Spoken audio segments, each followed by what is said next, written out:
Mas, nesse ponto, os advogados criminalistas, de fato, eles se curvam a essa ilegalidade. Eles falam que, de fato, isso não pode acontecer, de não abrir vista para as pessoas. E muitas pessoas intimadas para depor, muitas delas não sabem em qualidade que elas seriam ouvidas. Se elas seriam ouvidas como investigados, se seriam ouvidas como testemunhas, tudo muda de situação, né? Se você é ouvido como investigado, você tem o direito constitucional de permanecer calado, se você assim queira, de se acompanhar de um advogado. Se você é testemunha, é diferente, você não pode se calar, você não pode omitir. Então, isso também era outro problema. E uma outra questão que agora que eu me recordei, este inquérito, até o ano passado, ele não tinha a participação do membro do Ministério Público Federal. Na época, a procuradora-geral era a doutora Raquel Dodge, ela não teve acesso às investigações. É uma outra violação, porque o membro do Ministério Público, ele é o titular da ação penal pública, ele é o destinatário final do inquérito, e depois ele encaminha para a justiça. E ela própria promoveu o arquivamento desse inquérito, diante dessas irregularidades todas, mas o Supremo desconsiderou, né? Então, o que vemos é que o ministro Alexandre, uma vez, ele leu várias supostas informações que constavam no inquérito, né, de ameaças à família dos magistrados, coisas graves, né? Claro que isso tem que ser apurado, ninguém pode ameaçar as pessoas, ofender. Agora, o que eu defendo é que sejam investigados e apurados num processo devido. E este inquérito, ele serve para tudo, né? Tudo está sendo investigado. E, do meu ponto de vista, estão sendo cometidas censuras, de fato, né? Então, quando você falou das contas exterior, é uma medida que ultrapassa a jurisdição do Supremo Tribunal Federal. O Supremo tem jurisdição somente no território nacional. Isso até pode causar eventuais violações à soberania de outros países, né? E até eu fiquei surpresa quando o Facebook atendeu essa determinação. Tudo bem que é uma determinação da Suprema Corte, mas geralmente eles não atendem principalmente quando atingem contas no exterior. Há uns 5 anos atrás, eu integrei um grupo de combate ao crime cibernético. Então, por crimes de racismo pela internet, crimes de ódio, pedofilia pela internet, né? Coisas muito, muito pesadas, né? E nós tínhamos muita dificuldade com esses veículos, na época era o Orkut, o Facebook, eles se negavam a prestar informações das pessoas que praticavam crimes graves, né? Como o crime de pedofilia. E eles alegavam isso, que estavam hospedados em outros países, que eram hospedeiros internacionais, que a legislação não poderia... A jurisdição brasileira não poderia atingir esses países e se negava a fornecer as informações. Foi uma longa batalha para conseguir ter algum tipo de acesso, né?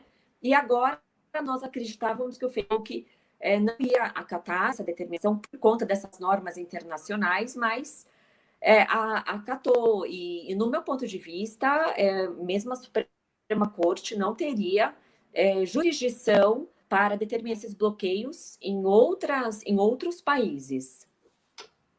É estarrecedor que estejam implementando a censura e, mais ainda, o silêncio de tanta gente diante disso e, mais ainda, as pessoas que aplaudem a censura. É algo estarrecedor, é muito assustador. Doutora Fabiana, eu continuo aguardando, eu sigo algumas pessoas que estão sendo investigadas, entre aspas, pelo STF, a senhora é próxima de muitas dessas pessoas, né? Eu continuo aguardando a divulgação desses conteúdos com fake news, né? Quando as lives que eu fiz até agora, sempre com pessoas ligadas ao jornalismo, né? E a gente está aguardando, porque eu não vi até agora nada que justificasse uma atitude que justificasse o inquérito, e censura muito menos, porque a gente não pode defender em hipótese alguma, né? Do conteúdo que a senhora sabe que essas pessoas produzem, que poderia justificar alguma suspeita ou alguma investigação? Existiria alguma coisa? É muito complicado isso, porque, primeiro, o acesso aos autos ainda está com dificuldade, temos acesso, aliás, os investigados, né, os advogados têm acesso ao APEN 70, então a gente não sabe direito o que ocorre ali, mas é um inquérito sem objeto. Mas eu realmente conheço algumas pessoas, que nem aqui eu posso nomear o Alan dos Santos. Ele hoje é um dos grandes nomes da mídia independente e começou a chamar atenção, né?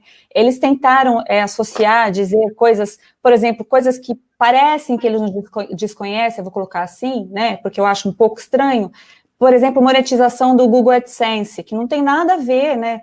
É um tipo de monetização que seria muito fácil explicar, mas que eles tentaram associar. Mas mesmo assim, né, tudo que está no escopo desse inquérito, essas pessoas terem recebido a Polícia Federal, alguns deles mais do que uma vez, e tiveram seus equipamentos apreendidos, né, aquela coisa que nenhum cidadão de bem não espera estar com a Polícia Federal à porta de casa, né, e isso foi muito traumático. E tudo que a gente sabe, inclusive houve quebra de sigilo bancário, que no meu entendimento é total absurdo, porque não se sabe ainda o objeto, como você quebra o sigilo bancário de pessoas assim. E nem diante disso, com a quebra de sigilo bancário, houve qualquer outra tomada de atitude. O que eu quero crer que realmente não tem nada de mais, a não ser que essas pessoas têm algo em comum, né? O concurso de pessoas aí, que seria para um crime, nada mais é do que serem conservadores, e neste caso específico, de serem apoiadores do presidente Bolsonaro.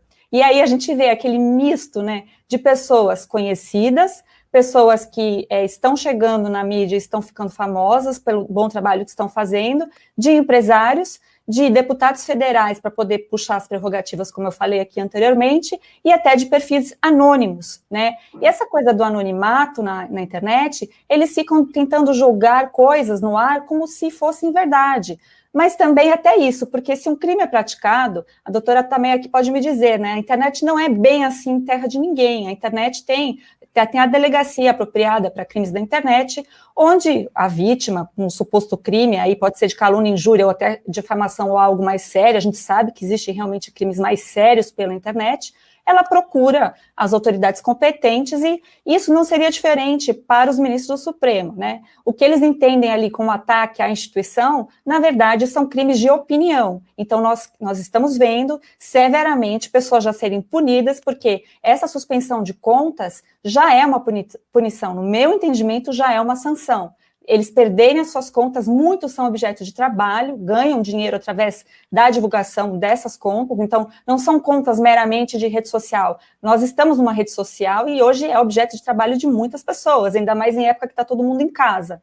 Então, quando eles suspendem essas contas e não se aceita nem mesmo cautelarmente os pedidos ali, né, até o próprio AGU entrou com uma ADI questionando isso, a suspensão, e a gente vê que os ministros não têm intenção de voltar ao status quo que havia dito, como eles estavam anteriormente. Por quê? Porque eles sabem do potencial justamente que temos na comunicação. Não é à toa que hoje temos os influenciadores, né, da internet, até pessoas anônimas, temos aí um perfil super conhecido que chama Dex, que realmente eu não conheço, não sei quem é, mas ele tem feito um bom trabalho, e um trabalho assim de representar parte da direita e de representar pessoas que têm a vontade de falar livremente. Nada mais é do que opinião, e se a opinião passar dos limites, nós temos leis à beça para que, então, se puna, mas, pelo que eu sei, não é o caso, eu nunca vi nada, aliás, eu vejo isso muito mais partindo do lado da esquerda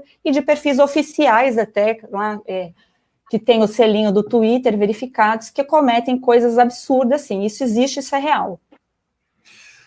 Doutora Tameia, eu sigo a senhora no Instagram, né, e outro dia a senhora, respondendo a um seguidor seu, se declarou conservadora. Eu não sei se é possível a senhora responder como conservadora e não como procuradora da República, mas como a doutora Fabiana falou mais para o início, não lhe parece que a atuação do STF neste momento é mais para criminalizar o conservadorismo? A senhora tem condições de responder isso?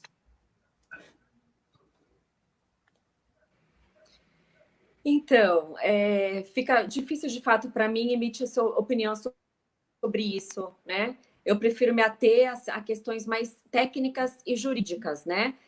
Mas é claro que o que nós estamos vendo, que todos esses, né, eles têm uma conservadora, então tem essa comunhão de pensamento entre eles, né?